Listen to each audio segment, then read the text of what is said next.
Hey guys, we're here with Jared Padalecki in our HCF Times Square studio. We are live right now on Facebook. You ready for this? Yes. All right, we have tons of questions. We got a lot of questions for you. All right. All right, so Madison, when you joined Supernatural, did you think it would be as successful as it is today? Hi, Madison. When I joined Supernatural, I really was just hoping to get the pilot picked up. I was very living in the moment. To a degree, I think my nature is to sort of go one step at a time. And so I was just trying to do the best job I could. I had done a few pilots that didn't get picked up. I was pretty sad about it, but I think third time was a charm, and luckily it was Supernatural. I decided to go. All right, this is from Rachel. You guys are famous for your fan photo shoots. What's the most memorable photo request a fan has made? Oh boy. There are several. One time a fan came up and she was from Japan, and it must have been lost in translation a little bit because she just came up and said, "Will you choke me?" I was like, I'm sorry, and I kind of look around and there was a drawing of me choking, and I guess maybe it was a dare or something. I wasn't really able to ask what it meant. I didn't actually choke her, but I pretended to. I think maybe. I'm not sure what the context was. This is from Lauren. So many fans quote the show. Is there any dialogue or scene that you could still quote, or is it like cramming for a test where you forget the previous one the next day it's gone? I still, to a degree, remember the Latin Exorcism, which is funny because I took Latin in school to try and do better on my SATs, and I was certain that I would never use it in life. Okay, break it to it. Come on. All right. Exorcizamus te, omnis mundus spiritus, omnis satanic potestas, omnis incursio infernalis adversarii, omnis legio, omnis congregatio, et secta diabolica. I'm not going to finish it. I don't want to exercise them completely. Everybody made fun of me for taking Latin in high school, and I actually use it on a regular basis. That's pretty amazing. Hey. All right, Ayana, if you could bring back any character, who would it be?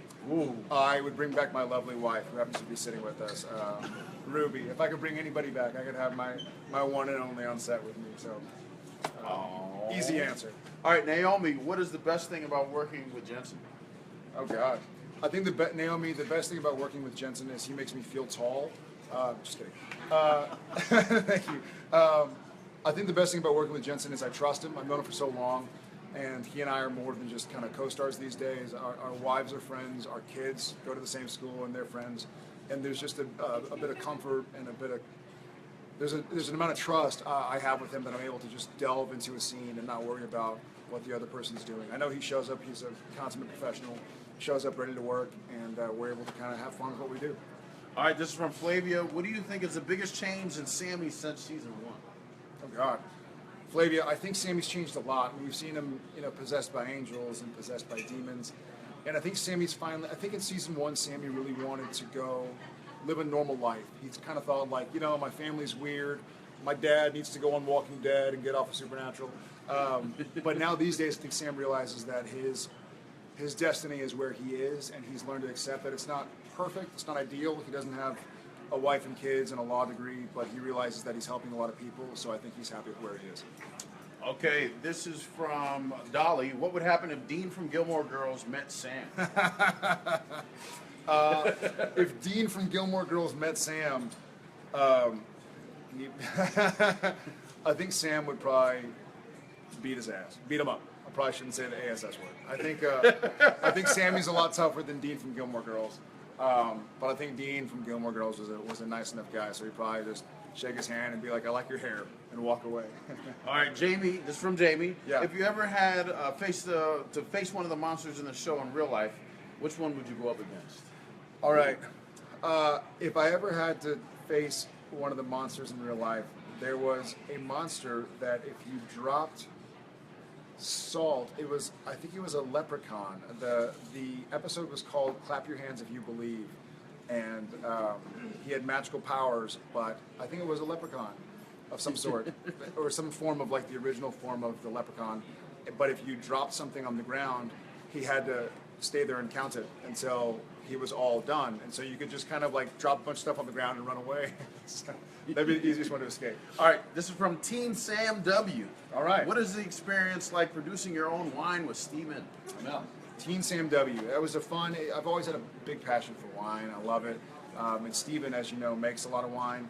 And so he came to me and he was like, "Hey, I'd love to do something. I know you're a wine drinker and a wine fan, and if you want to kind of come up with some tastes and think of what kind of wine you would like to be involved in the creation of, then let me know. And I was like, well, I like bubbly, I like Chardonnay, and so we worked with some friends and had some different taste testing and taste styling and figured out what grapes we wanted, what kind of vintage we wanted, and it was neat.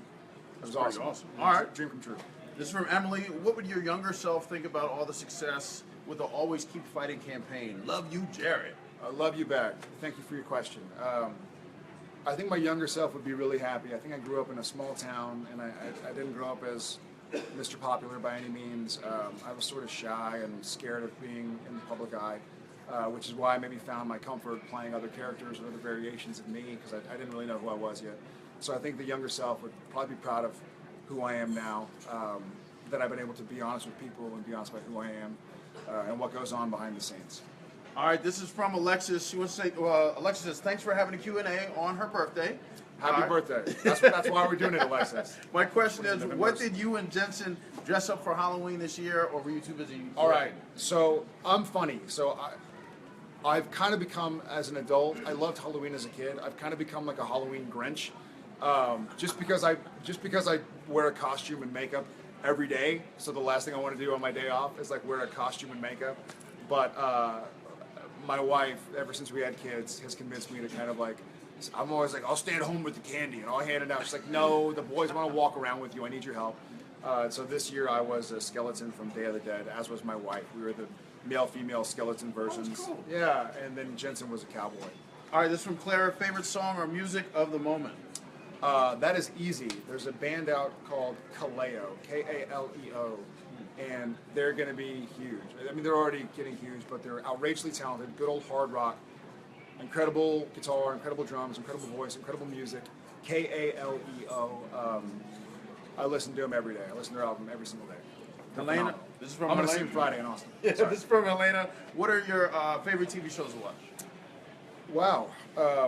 The shows I watch most often are probably shows from my kids, like Paw Patrol or DJ Maxx or something. You know what I'm talking about. There you go. But I think a lot of the shows that I watch end up kind of being involved around business, like The Profit or Shark Tank. Stranger Things was great. I'm kind of a binge watcher, so I'll wait until it's out on Netflix and I'll go and I'll just blast through it. So I think Stranger Things is probably the latest thing that I binge watched. All right, these are the last two. This is Music Gamer 77. What's the cutest thing your kids have done recently? Oh God. My wife sent me a video. She was there, and our 2-year-old wants nothing more than to be like his big brother, which I think is what we play with a lot on Supernatural, with like the brothers and them loving each other and kind of wanting to be like each other and impress each other.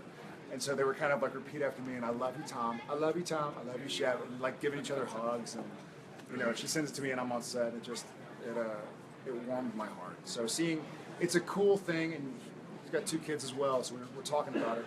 It's fun when you start having kids. When you have one kid, they run your world, and you're there morning, noon, and night. Then you have another one, so you kind of split. And when they get to the age where they start having secrets, and when they start having hobbies together, it's forget about it. And you look at these things, and you're like, they're playing with each other, and they're like telling secrets at each other, and like laughing at daddy and mommy, and like playing, and it's just the coolest. Like that's how I grew up. So.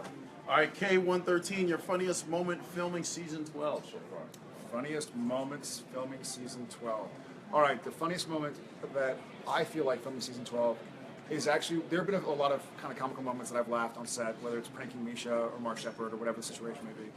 But I feel like the funniest moments that have happened so far as a show have been episode 11. We're doing it right now. And it's kind of a throwback to an episode called Yellow Fever where Dean finds himself in a funny situation where he's just not quite acting like himself. And so the combination of Sam and Dean, with all they've been through, the way they're communicating, or their lack of communication, I guess, is something that we're trying not to laugh at while we're filming. So I think you guys will like it. All right, and is there anything that you can tell the Facebook Live group about what's going on in the new season? What kind of scoop?